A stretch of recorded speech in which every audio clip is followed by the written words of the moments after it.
Hello everyone, this is Gautam and you are watching my YouTube channel that is Class with Gautam। इस lecture में हम जो है sentence correction के कुछ रूल्स डिस्कस करेंगे कि और उन रूल्स को समझने के बाद आपको जो है डिफरेंट टाइप्स के जो एरर्स आते हैं इंग्लिश के सेंटेंसेस में वो डिटेक्ट करने आ जाएंगे। एरर डिटेक्शन के क्वेश्चंस ऑलमोस्ट हर टेस्ट में, चाहे वो किसी यूनिवर्सिटी की एडमिशन टेस्ट हो, एमडीकेट हो या फिर जॉब टेस्ट हो, उसमें आते रहते हैं। तो उन एरर डिटेक्शन के क्वेश्चंस से डील करने के लिए हमें कुछ सेंटेंस करेक्शन के रूल्स जो है पढ़ने होते हैं। आज हम उन सेंटेंस करेक्शन के रूल्स को पढ़ेंगे और जो है एरर डिटेक्शन कैसे करते हैं उसे समझने की कोशिश करेंगे। तो चलें स्टार्ट करते हैं। मेरे पास एक सेंटेंस है, one of my friends are engineer. One of my brothers are in USA. अब देखिए मेरे पास दो सेंटेंस हैं, एक है one of my friends are engineer और दूसरा है one of my brothers are in USA. अब आप बताएं कि इन दो सेंटेंसेस में एरर कौन से पार्ट में है, या तो आप कमेंट सेक्शन में बताएं या फिर अपने माइंड में सोचें कि किस पार्ट में जो है एरर है। उसके बाद जो है मैं आपको समझाता हूँ। ओके, अब जो एरर है इन दोनों सेंटेंसेस में वो यहाँ पर है, वर्ब के प्लेस पे। जो वर्ब यूज़ किया है मैंने इन दोनों सेंटेंसेस में, आर, ये गलत है। यहाँ पर इज़ होना चाहिए, यहाँ पर एक सिंगुलर वर्ब होना चाहिए। क्यों? क्योंकि इस सेंटेंस में जो ओरिजिनल सब्जेक्ट है वो है one. One of my friends, मेरे दोस्तों में से एक फ्रेंड जो है वो इंजीनियर है। एक फ्रेंड इंजीनियर है, वन सिंगुलर है। Similarly one of my brothers are in USA, मेरे भाइयों में से एक भाई यूएसए में है। तो वन जो कि एक सिंगुलर सब्जेक्ट है, इसका ओरिजिनल सब्जेक्ट है। तो जब भी हमारे पास सेंटेंस में वन ऑफ, उसके बाद जो है कोई काउंटेबल नाउन आ जाए, प्लूरल काउंटेबल नाउन, तो वन ऑफ और प्लूरल काउंटेबल नाउन के बाद हम जो है सिंगुलर वर्ब यूज़ करते हैं, प्लूरल वर्ब यूज़ नहीं करते। सिंगुलर वर्ब जैसे कि इज़ हो गया, वाज हो गया, हैज़ हो गया। तो यहाँ पर जो है इन दोनों सेंटेंसेस में it should be is. One of my friends is engineer, one of my brothers is in USA. I hope आपको जो है फर्स्ट स्ट्रक्चर समझ में आ गई होगी। उसके बाद जो है हम एक और जो है सेंटेंस करेक्शन के रूल को स्टडी करते हैं दूसरे एग्जाम्पल्स के साथ। हमारे पास एक और सेंटेंस है, I don't know nothing about him. अब या तो माइंड में सोचें या फिर कमेंट में बताएं कि इस सेंटेंस में कौन सा एरर है। तो इस सेंटेंस में जो एरर है वो इस पार्ट में है, नथिंग वाले पार्ट में। I don't know nothing about him. अब कीप इन माइंड कि एक सेंटेंस में दो नेगेटिव एलिमेंट्स यूज़ नहीं हो सकते। अगर आप एक ही सेंटेंस में दो नेगेटिव एलिमेंट्स यूज़ करते हैं तो इससे होता क्या है कि वो सेंटेंस पॉजिटिव बन जाता है। तो एक नेगेटिव सेंटेंस में एक ही नेगेटिव एलिमेंट होना चाहिए, या फिर अगर आप किसी पॉजिटिव सेंटेंस को नेगेटिव बनाना चाहते हैं तो उसमें सिर्फ एक ही नेगेटिव एलिमेंट डालें। या तो यहाँ पर डोंट नाउ की जगह पर ऐसे होना चाहिए कि I know nothing about him, या तो फिर यहाँ पर होना चाहिए कि I don't know anything about him. तो इस पार्ट में जो है एरर है और इसे हम जो है सॉल्व करेंगे किस तरीके से, या इसकी जो करेक्ट फॉर्म होगी क्या होगी। इसकी जो करेक्ट फॉर्म होगी वो होगी I don't know anything about him. तो कीप इन माइंड कि double negative is not allowed. दो नेगेटिव टर्म्स एक सेंटेंस में यूज़ नहीं होती, एक ही नेगेटिव टर्म काफ़ी होती है किसी पॉजिटिव सेंटेंस को नेगेटिव बनाने के लिए। आई होप आपको ये भी रूल जो है समझ में आ गया होगा। अब चलें एक न्यू रूल को डिस्कस करते हैं न्यू एग्जांपल्स के साथ। अब हमारे पास एक सेंटेंस है कि I always like to closely examine every proposal.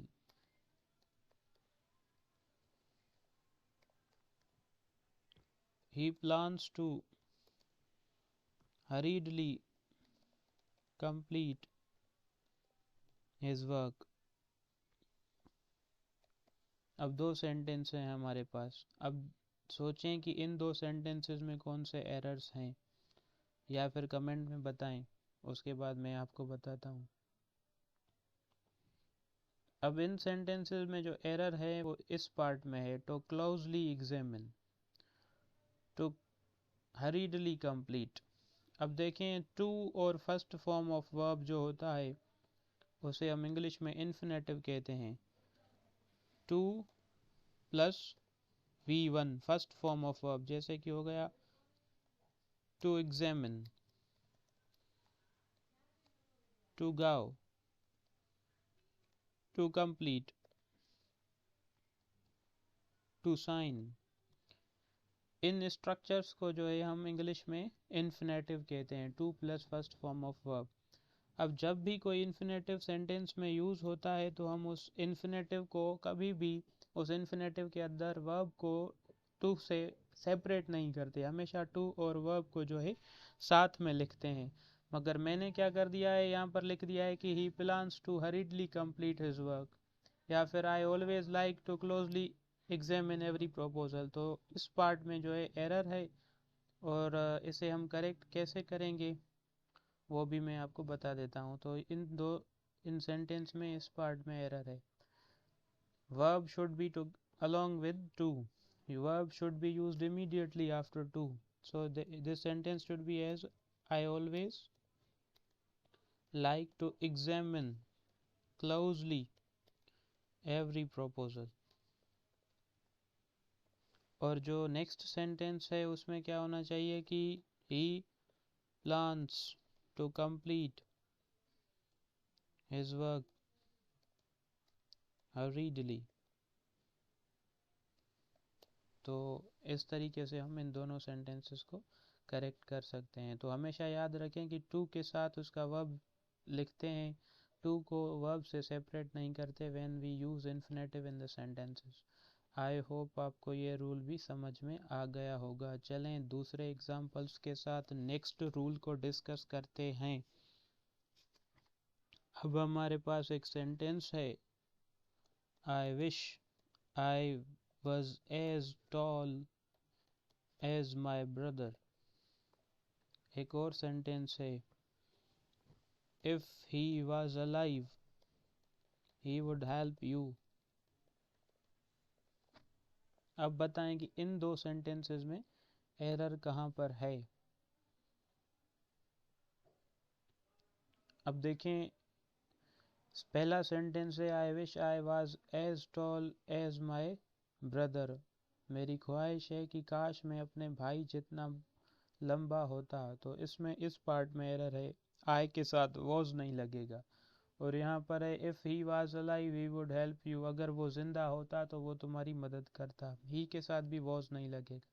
अब क्यों जो है ही के साथ वॉज नहीं लगेगा, आई के साथ वॉज नहीं लगेगा? अमूमन तो आई सिंगुलर सब्जेक्ट काउंट होता है और उसके साथ हम सिंगुलर वर्ब भी यूज़ करते हैं।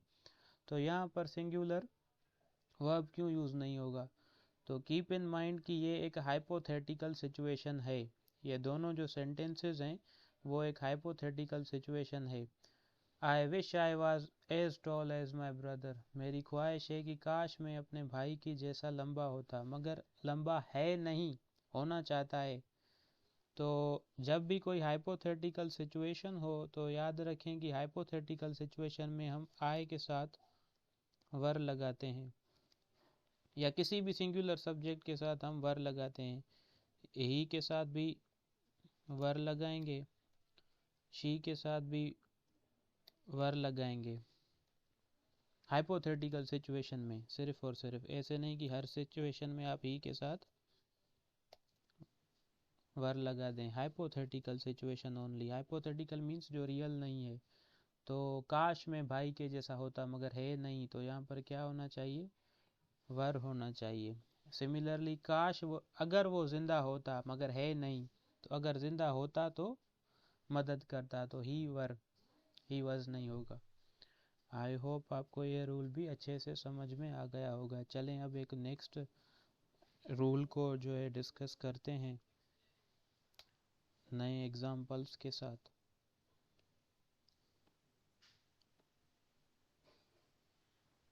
अब हमारे पास एक और सेंटेंस है, he is working hard with a view to win the match। एक और सेंटेंस है, I am looking forward to meet my friend। अब बताएं या फिर सोचें कि इन दो सेंटेंसेस में क्या एरर है।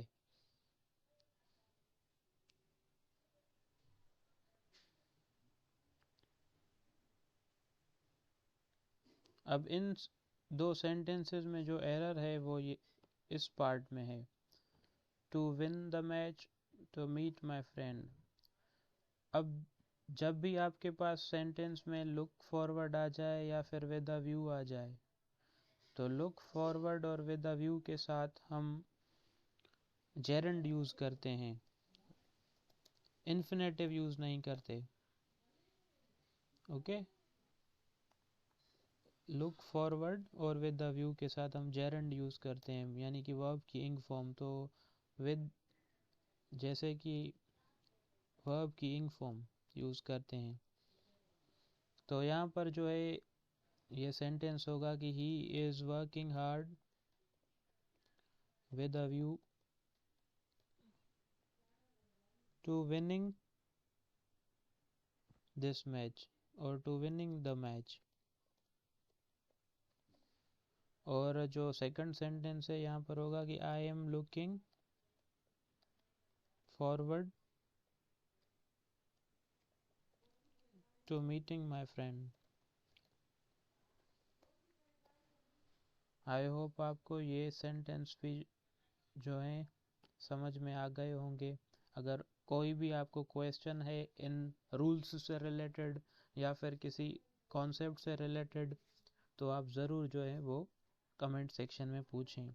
वैसे तो बहुत सारे रूल्स हैं सेंटेंस करेक्शन के। अगर हम सारे ही रूल्स को यहीं पर आज डिस्कस करें तो वीडियो जो है बहुत लंबी हो जाएगी, इसलिए हम जो है आज के सेशन को यहीं पर ख़त्म करते हैं। आई होप जो है नेक्स्ट वीडियो में हम जो है सेंटेंस करेक्शन के दूसरे जो रूल्स हैं उन्हें डिस्कस करेंगे। Thank you very much.